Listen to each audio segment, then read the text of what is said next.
டூங்க ஆர்டிபிஎஸ்எம் 2020 ஈஸியான கொஸ்டின் தான், கடினமான கொஸ்டின்ஸ் கிடையாது. An entity P has two wholly owned subsidiaries X and Y, each of which has ownership interest in associate entity Z. Subsidiary X is a venture capital organization. Neither of the investments held associate Z by subsidiaries X and Y is held for trading. Subsidiary X and Y account of their investment in associate Z at fair value through profit and loss account accordance with Ind AS 109 and using equity method in accordance with Ind AS respectively.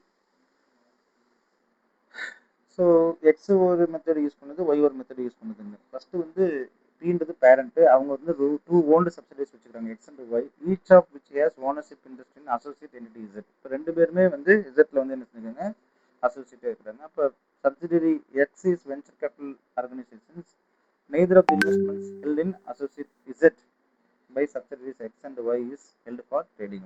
அப்போ how should P account for the investment in Z limited in the following scenarios?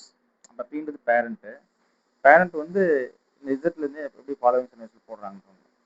But both investments in associate result is significant influence on the standalone basis.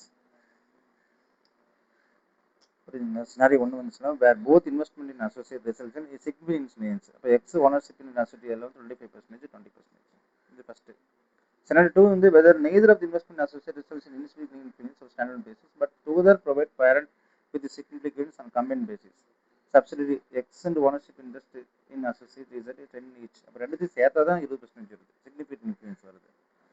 மூணாவது case வந்து பார்த்தா when one of the investment results significant influence on the standalone basis and another investment does not result in. ஒன்று வந்து 30%, ஒன்று 10%.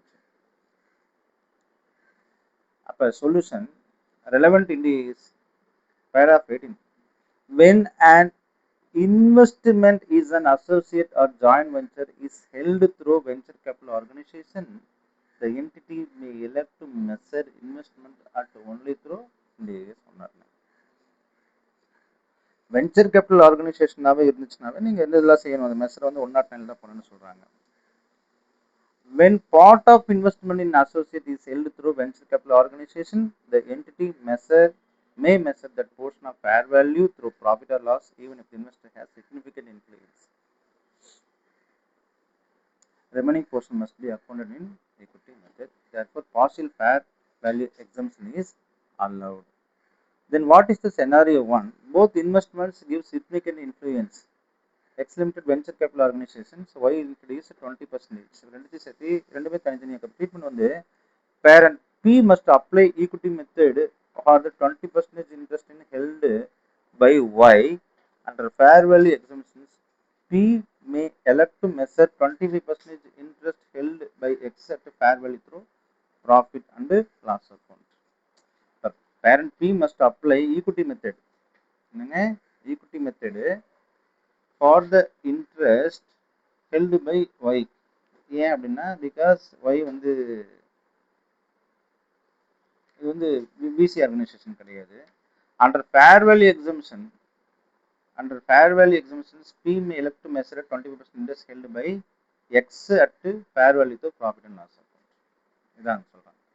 Scenario 3 பத்தி neither of the investment வந்து significant influence இல்ல, but combined தான் வந்து significant influence executed. ட்ரீட்மெண்ட் என்ன, since X is a venture capital organization and 10% investment may be fair valued at through Ind AS 109, the remaining 10% held by Y must be accounted using only equity method.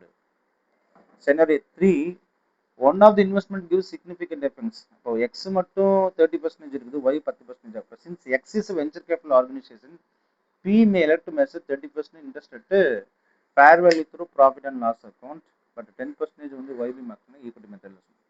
இப்போ final summary என்னன்னு பார்த்தீங்கன்னா, scenario ஒன்று வந்து ரெண்டுமே 2020, X வந்து விசி organisation venture capital, Y வந்து சாதா தான். அப்போ இதில் 25-20 இருக்குது. அப்போ எக்ஸ் வந்து fair value through profit and loss account, that is Ind AS 109. இது வந்து ஈக்விட்டி மெத்தட் தான். அதில் வந்து 10% இருக்குது எக்ஸ் விசி ஆர்கனைசேஷன், அதாவது வெஞ்சர் கேபிட்டல் இருக்குது. வெஞ்சர் கேபிட்டலாகவே கிட்டத்தட்ட எல்லாமே இந்த 109 தான் வரணும். மற்றது எல்லாமே வந்து ஈக்விட்டி மெத்தட் தான், அவ்வளோதான், சிம்பிள் இங்கிலீஷ். அப்போ part of the associate investment held through venture capital organisation, the part can be valued through fair value, that is 109. Remaining investment is equity method. அப்போ அசோசியேட் இன்வெஸ்ட்மெண்ட் வெஞ்சர் கேபிட்டல் ஆர்கனைசேஷன் இருந்தால் அந்த portion வந்து fair value through profit or loss அந்த போன் that is India மீதமுள்ள portion வந்து India 28. இதெல்லாம் ரொம்ப ஈஸியான sum. Thanks for giving this opportunity.